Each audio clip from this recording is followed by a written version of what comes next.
It's another beautiful day of production and transmission at the Poly TV, Laro. It's time once again for newspaper review and analysis.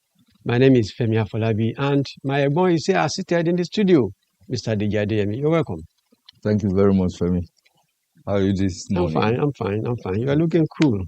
Well, This attire. I am trying. Let me just put it that way. But this tension, the tension in the country doesn't seem to get to you. I don't know, you need to work your way out in Nigeria. That's a story for another day. Exactly. Okay, we are opening this discussion today with some health issues on the front page of a Daily Trust newspaper.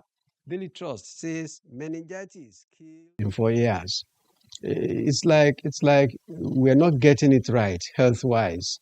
The primary health centers that are supposed to take care of minor ailments are not living up to expectation, as it were, because record are there that even when you get there, you might not get the complement of staff that will attend to you. What's your experience like? Well, let me begin by saying that the larger picture, the Nigerian project, is quite grim. There are so many things to do in the education, in the health, in infrastructure, even in our own minds, the very minds that we as Nigerians carry around.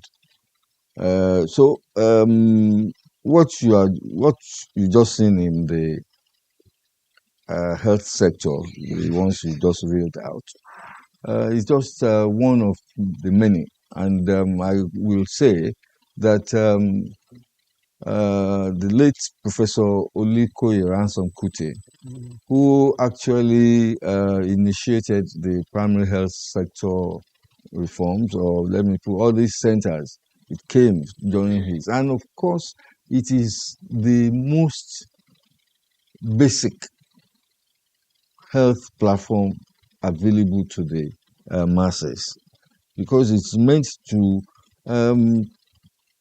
be the first contact whenever anybody needs health care.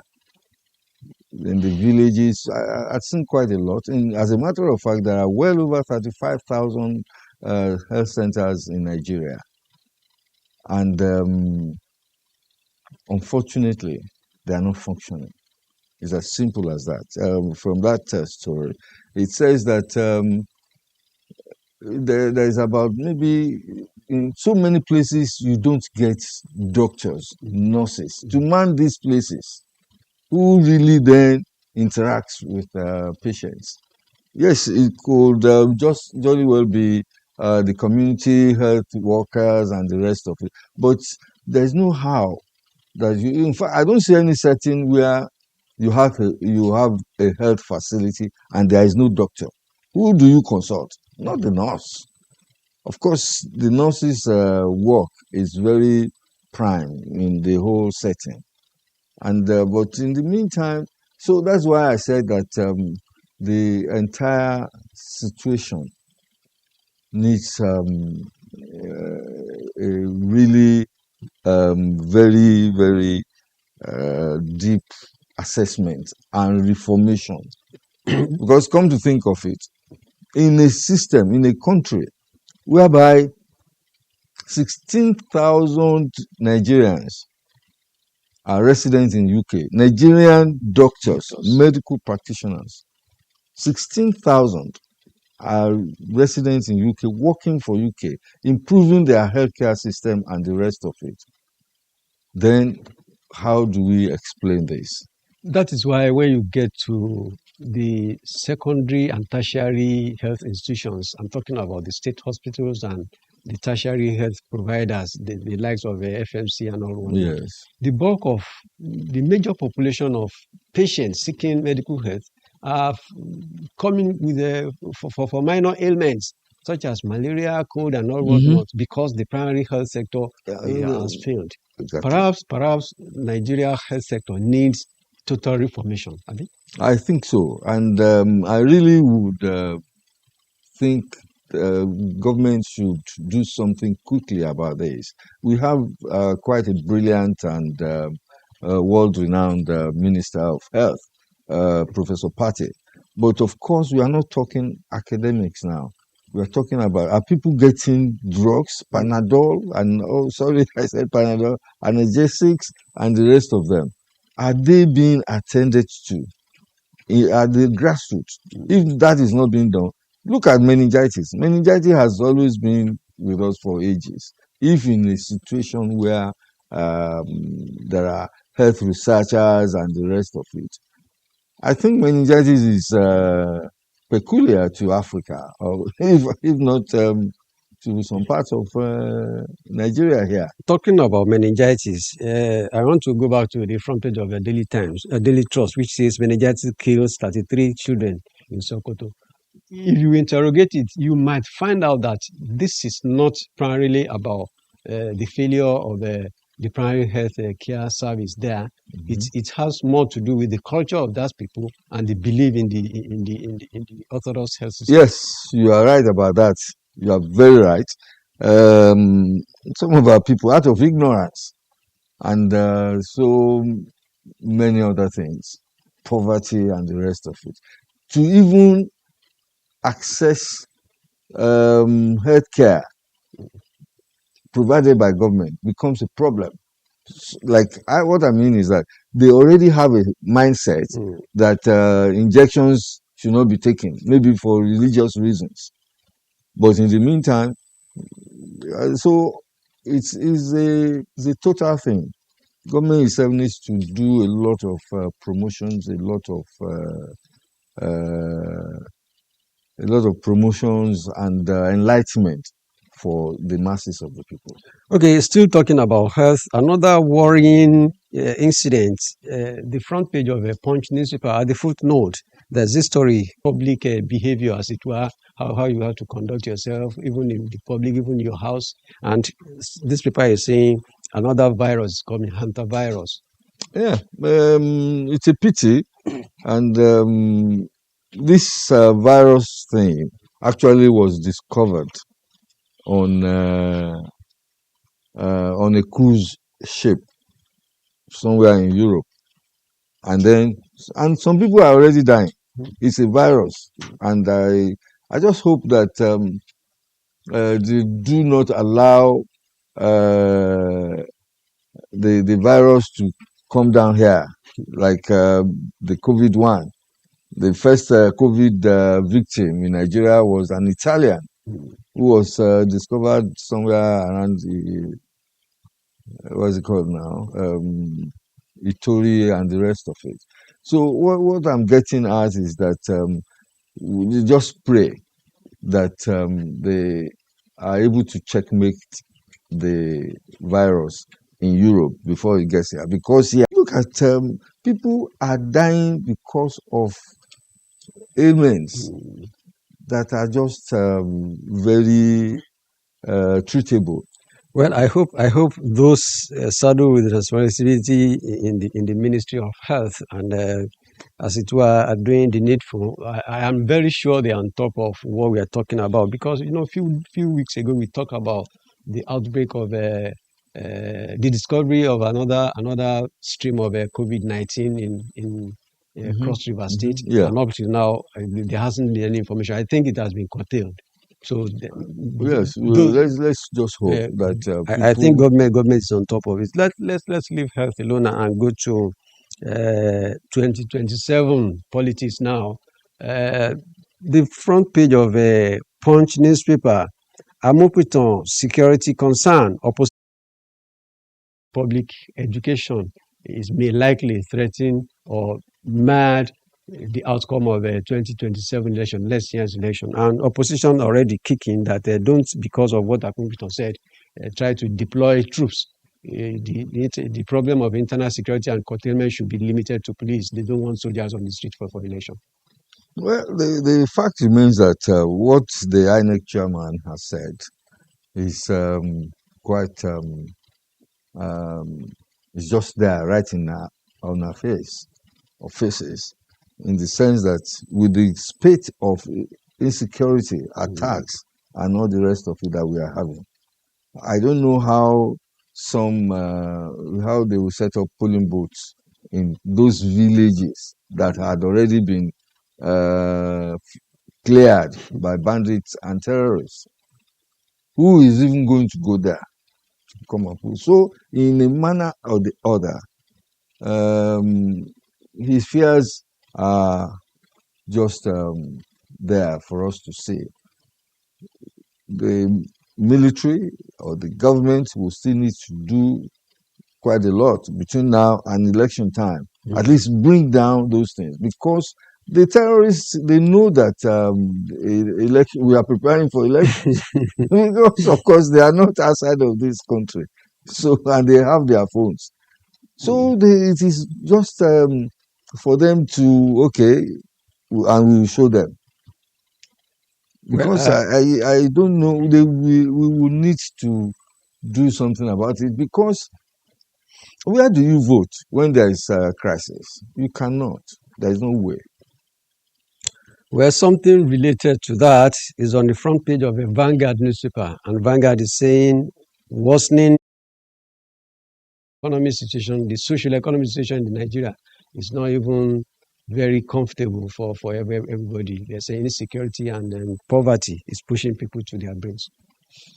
Well, of course, it is something that we are all witnessing or experiencing. There is high inflation. There is insecurity.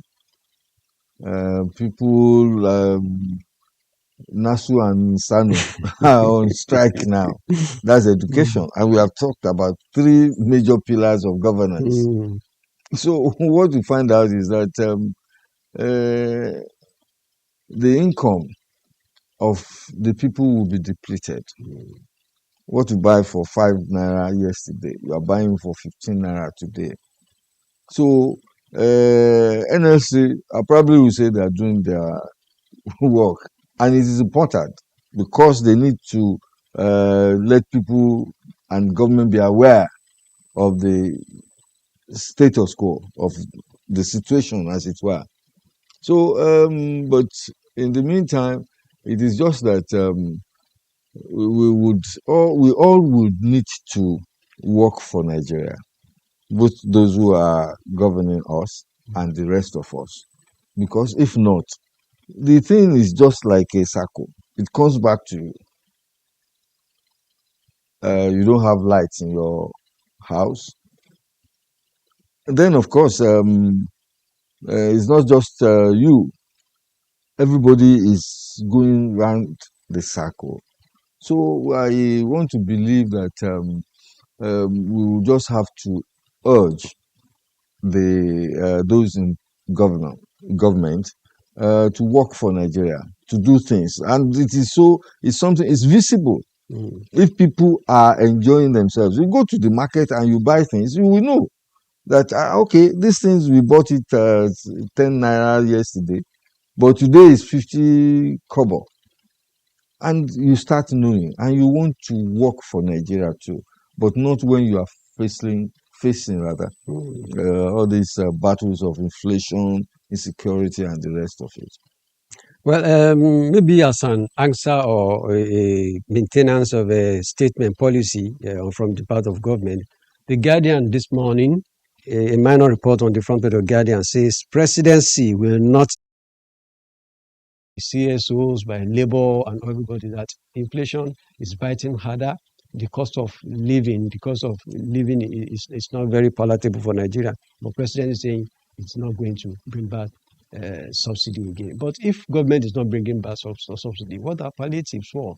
Why are we not seeing palliatives? Well, I don't know. I think we all should just embrace some of these reforms. When they were doing subsidy, didn't we all see it, that it was some cabal that was enjoying it, taking money and not delivering free? And what you find out is just that we have seen the calculations, how when they released when subsidy was taken away, how much money was saved by government. At least that was seen. If not for this U.S. Iran thing, we probably would have been. Maybe we could just be talking of fuel coming to 500 naira. No, sincerely, because I remember that after Dangote, we were buying for something like 700 naira or so. Now we buy for 1,300 because of the Iran thing. So what I'm getting at is just that at the end of the day, people will need to just embrace reforms. Sincerely, I mean it. If the reforms are not working, so many of the states now take more than what they were taking in federal allocations. But what are they doing with them, with the allocations? That is what we should be asking, the questions we should be asking. So if it's going to work, fine. But you see, it should not be one-sided. Look at the tax reforms. A lot of things that people ask government to do, because government has not done it, they are not encouraged to pay tax. But if because it is from somewhere that government will get money to fix the hospitals, to do roads, it shouldn't really be it shouldn't really be borrowing money as we now do to fix infrastructure development in different sectors. You see, what really made me chuckle was the fact that uh, the tax reforms. If people pay tax, then of course there will be they will have money to do quite a lot of things. Okay, we're still moving forward. At the front page of the Vanguard newspaper, there's a minor report. You see Senator Akpabio shouting on top of his voices while the Senate President Akpabio, Oshomole and Akpabio, they were exchanging words on the floor of the of the Senate yesterday over who is right or wrong about leadership of the various committees at the National Assembly. Should we have this kind of conversation? Well, no, not with the urgencies and the what we have to do.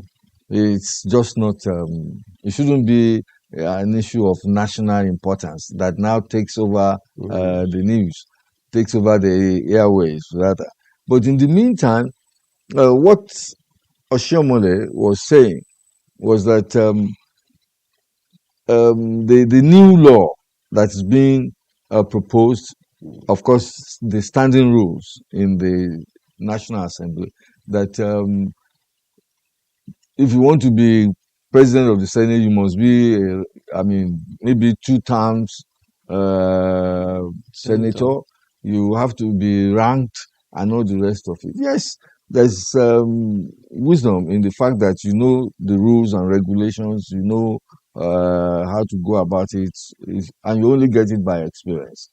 But what happens to people who are just coming in and they have the qualities of leadership? I'm not saying that you are just coming in and you should just be a Senate president. But how about majority leader, the minority leader? Because those are the presiding officers of the assembly. So if you are coming in and you have all that it takes, or you may even have been positioned in places of responsibilities before you get into it, you should be able to bring your experience to play. Not it has to be in the Senate. Well, I know that the rules, as it were, even before now, states that you have to be ranking senator before you assume leadership of some various committees at the National Assembly. But I know that when they are now confronting each other, they will eventually find truth at the end of the day. Time is not if it's going to pay them, why not? I think time is not our friend. Let us quickly touch this interesting issue before we go. The front page of a Tribune newspaper says PDP handed over the leadership of that party to Turaki, the Makinde faction of PDP, and they are ready to take off. But now Wike is now saying if any bank operate or conduct business with the with the faction, it's going to shut that bank, is going to destroy very many things. Has he the powers to just shut down a branch of any of the banks? He hasn't the powers. I mean, if you are talking about that, okay, the bank is not following environmental regulations or whatever, okay, but that they have opened an account with them, and it's also, you see, this is a season of theatrics. People just do things and say things because he hasn't the powers. And of course, it's a pity that we have gotten into this kind of or they have gotten into this kind of situation.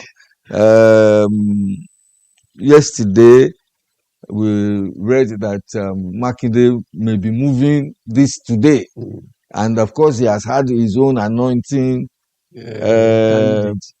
person, and it all seems so. Why now it is the governor that is anointing the successor? Well, that is politician. You can influence. That is but not you. that, and of course they are planning to go to ADP or something like that. Well, it's a running story. As soon as it breaks, we will continue to bring you update on it. That is the dramatic or theatrical aspect of what they are doing. I want to thank you sincerely for finding time to be here again. Thank you, Femi. It's always a pleasure. That's the program. We'll be back here tomorrow with our fresh edition. Good afternoon.